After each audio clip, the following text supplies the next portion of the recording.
रेहाना और रवि की शादी के वक्त रवि के पास कुछ नहीं था। रेहाना, तुमने मुझसे शादी करके एहसान किया है। मुझसे ज्यादा तो तुम कमाती हो। अरे तो क्या हुआ, एक दिन आएगा रवि कि तुम खूब पैसा कमाओगे। मुझे तुम पर पूरा विश्वास है। रवि और रेहाना खुद को स्टैंड करने के लिए पूरी मेहनत करते। रेहाना, मैं नौकरी नहीं करना चाहता हूँ। तो कोई बात नहीं, मैं नौकरी करके घर चलाती हूँ, तुम बिजनेस सेट करने की कोशिश करो। एक दिन।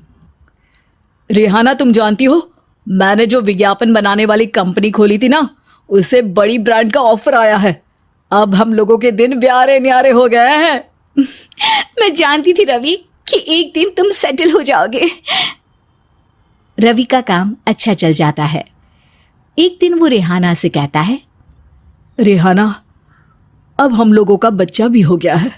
बहुत छोटा है वो, उसका ख्याल कैसे रखेंगे हम? कैसे क्या, मैं गांव से माँ को लेकर आ जाती हूँ। नौकरी से हाफ डे ले लिया करूंगी। अभी तो वो छोटा है, स्कूल जाने तक मैं मैनेज कर लूंगी।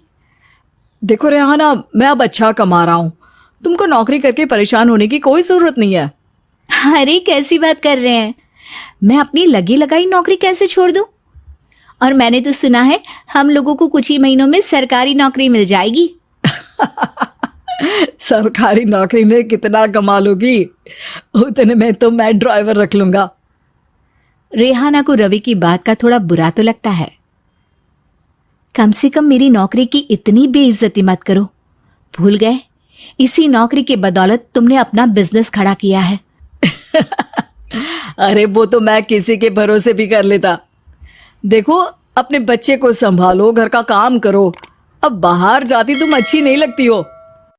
रेहाना रवि के कहने पर नौकरी तो छोड़ देती है, लेकिन अब बड़े से घर में उसकी कीमत किसी नौकर से कम नहीं होती। एक दिन रवि का दोस्त आता है। भाभी, हम लोग तो आपको तब से जानते हैं जब से आप लोग शादी होकर इस शहर में आए थे। आपकी बदौलत ही सारा बिजनेस खड़ा हुआ है। ये किस्मत तो आप ही की है भाभी। हाँ हाँ भाई, हमारी मेहनत तो कुछ है ही नहीं। अरे होगी, लेकिन भाभी की किस्मत के आगे कुछ नहीं।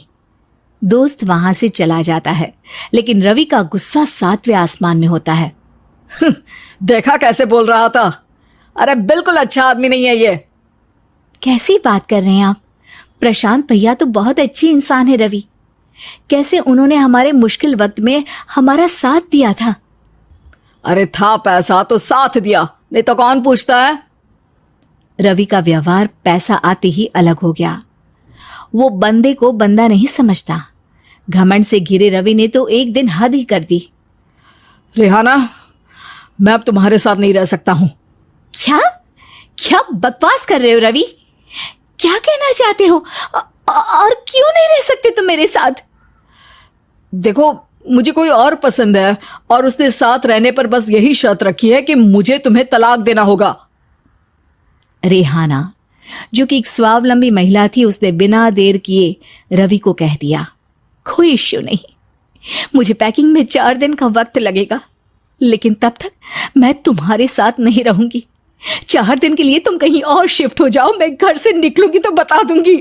रवि घर छोड़कर चला जाता है। रेहाना को दुख होता है, वो रोती है, लेकिन व्यवहार से स्ट्रांग रेहाना को पति के वापस आने का और उसे सबक सिखाने का पूरा भरोसा था।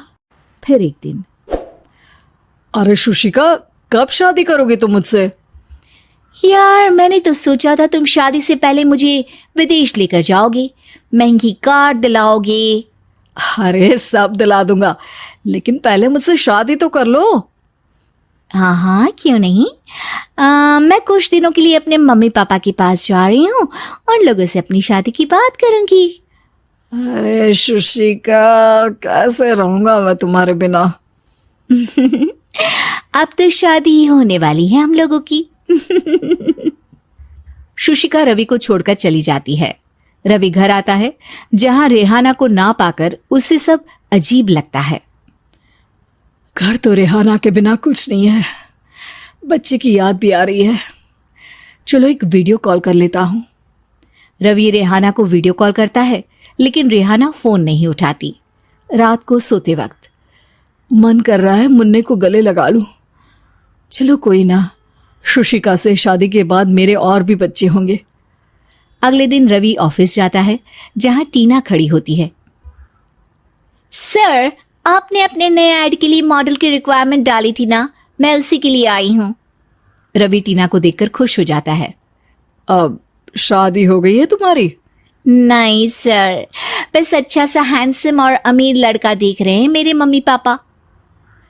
रवि के दिमाग से तो टीना को देखकर शुशिका का ख्याल भी खत्म हो जाता है। अरे यार, ये लड़की मिल जाए, कितनी सुंदर है। शुशिका तो इसके आगे कुछ नहीं है। क्या तुम्हें ऐसा नहीं लगता कि मुझसे मिलकर तुम्हारी ये खोज खत्म हो गई है? आप तो 2 बच्चों की पापा लग रहे हैं। अरे नहीं नहीं, मेरी शादी तो हुई थी, लेकिन बीवी को किसी और से प्यार था, मुझे छोड़कर चली गई। खैर, टीना की दोस्ती रवि से हो जाती है, लेकिन 1 महीने बाद शुशिका रवि के पास वापस आती है।